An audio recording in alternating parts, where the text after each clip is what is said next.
মরেছে তার নাম কি? তার নাম হাবিল, আদমের বেটা।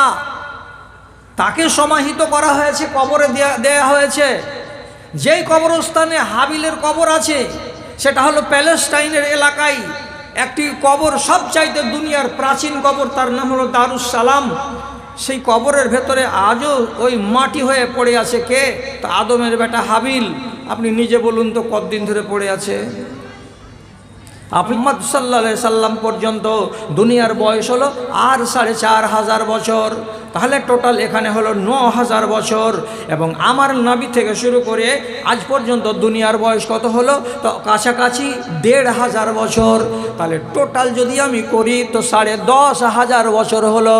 তাহলে আদমের বেটা হাবিলের কবরের ভেতরে যাওয়া কতদিন হলো ভাইরা?